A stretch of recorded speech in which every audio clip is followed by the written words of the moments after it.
আসসালামু আলাইকুম, back to life snake খেলবো একটা গেম, ভয়ঙ্কর একটা স্নেক গেমটা স্টার্ট হয়ে গিয়েছে। আমরা হোটেলের মধ্যে চলে এসেছি। Everybody here, no everyone hurt here. এখানে কোনো মানুষ নেই। আর আমাকে ফাইন্ড 100 রুম খুঁজতে হবে, মানে একটা রুম আমাকে খুঁজতে হবে। আর সব দরজার নক আছে। এখন আমার দরজা আমি কীভাবে খুলবো আমি জানি না, কীভাবে খুঁজবো এটাও আমি জানি না।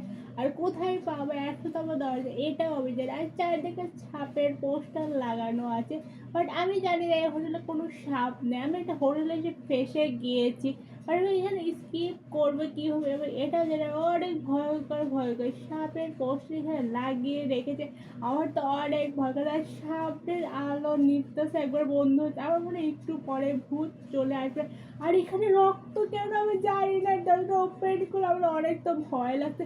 আর রক্তেই পর্যন্ত পৌঁছে সাপ চলে এসেছে। সাপটা কিসের জন্য? আরে হোটেলে কোনো সাপ তো ছেড়ে মেয়েছে। না, বড় সাপ চলে যাচ্ছে, ভাগো ভাগো ভাগো। না, আমি হাঁটতে পারছি। আর না, আমাকে খেয়ে ফেলেছে। আর আবার স্টার্ট করে দিয়েছে, আবার স্টার্ট হয়ে গেছে। আমি আগেরবার চিঠিগুলো পড়িনি, এই জন্য আমি চিঠিগুলো পড়তে থাকি। চিঠিতে কোনো কিছু ক্লু থাকতে যদি, তাছাড়া আমি যদি না পারি তাহলে ঝামেলা হবে। 123 রুম আছে, বাট 100 রুম কোনটা? এটা 121 রুম আছে, বাট 100 রুম কোনটা এটা তো আমি পাচ্ছি না। আর এখানে আরেকটা চিঠি আছে, এটাতে আমি কিছু পড়ার আমার সময় নেই এত। বাট আমাদের কি করতে হবে এটাই আমাদের সবচেয়ে বড় কনফিউজ। 112 রুমও আছে, 108 রুম আছে, আর এখানে আর একটা চিঠি আছে, দেখে এখানে কিছু লেখা। বাট আর দেখ কত ভয়ঙ্কর সাপের ফেসটা, সব কিছু অন্ধকার। আর এই রুমটা লক করে না তো 107 রুম, 100তম রুম, এটা 106 রুম। আবার আমরা দরজার সামনে চলে এসেছি, রক্ত মাখা দরজার সামনে। এই দরজার ভেতরে হচ্ছে সাপ, বাট হোটেলে এত বড় সাপ এলো কোথা থেকে যায় না। বাট হোটেলে কোনো সাপ থাকে, এই যে চলে এসে ছোট ছোট সাপ মারে, এখন বড় সাপ আসবে। আর ছোট সাপের টেবিলের নিচে চলে গেল, এখন বড় সাপ কোথা থেকে আসবে বেড়ে যায়, তাদেরকে অন্ধকার। এই সাইডে লাইট আছে। ওরা সাপ চলে, ভাগ ভাগ ভাগ ভাগ, তাড়াতাড়ি run run run run, fast fast, দরজা ওপেন হচ্ছে, তাড়াতাড়ি রান রান রান রান। আমাকে আবারও ধরে ফেলেছে। আমরা আবার ওই ভয়ঙ্কর দরজার কাছে চলে এসেছি। রক্ষা আমি মনে করছি ভূতগুলো সাপ খেয়ে ফেলেছে, ভূত খায়নি, এগুলো সব সাপ। আবার চলে এসেছে। নো নো নো নো, এটা অচোখ কত ভয়ঙ্কর। আমি ওকে দেখা থেকে আমি নিজেই মরে গিয়েছি। আমরা আবার স্টার্ট করে চলে এসেছি গেমের মধ্যে। আমরা আবার ওই দরজার মধ্যে যাব। আমরা গেমটা স্কিপ করতে যাই। কত ভয়ঙ্কর ফেসটা সাপের, কত বড় জিভে ভাই করে রেখেছে।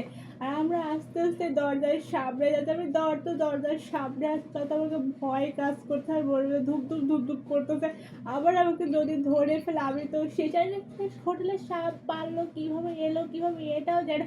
এছাড়া সাপ চলেছে, এবারে বড় সাপ এখনই আসবে, একটু পরে বড় সাপ আসবে, আমাকে ধরে ফেলবে। আর বলতে বলতে সাপটা রাট রাট রাট রাট, ফাস্ট ফাস্ট ফাস্ট ফাস্ট। আর না, আবার আমাকে ধরে ফেলেছে। আমাকে কথা বলার সময় দিচ্ছে না, সাপটা শুধু ধরে ফেলছে আমাকে। আর এই হোটেলে আই থিঙ্ক ওরা একটা লোক সাপ পালতো, এর জন্য সবাইকে আস্তে আস্তে বড় হতে সবাইকে খেয়ে ফেলছে, যে হোটেলে কেউ নেই। আর আমরা হোটেলে থাকতে এসেছিলাম যে কোনোভাবে হোক, আর আমাকে একটু সাপটা বাঁচতে হয়, বাট আমাকে কোনোভাবে সাপটা বাঁচতে দিতে চাচ্ছে না। এর জন্য কোনো ভয়ঙ্কর জিনিস পালতে নেই। এর জন্য কথা হচ্ছে দুধ কলে কখনো সাপ কাল সাপ পুষতে হয় না। এই গেমটা সত্যি সেটাই ভুল করে দেয়, যে তাকে পুষেছে তাকেই খেয়ে ফেলেছে। আমি এটা জানি না, একটা রক্ত মাখা রয়েছে, কেউ কেউ নেই গেমের মধ্যে। দরজাটি এলাম, এখান থেকে একটু পরে এখন সাপ চলে আসে, চলেছে ফাঁক ফাঁক ফাঁক, run run run run. But আমরা পারতেছি না, ওর এত স্পিডে যে আসতেছে বলার বাইরে। আমরা তো ওর স্পিডের সাথে পারতে আবার চলে এসে ছোট সাপ চলে আসা মানেই হলো অজগর সাপ। একটু পরে চলে ওর বাচ্চা দিয়ে টেস্টিং করে, দেখে যে কোনো মানুষ যদি আছে। চলে এসে fast fast fast fast fast, দরজা ওপেন হয়ে গেল।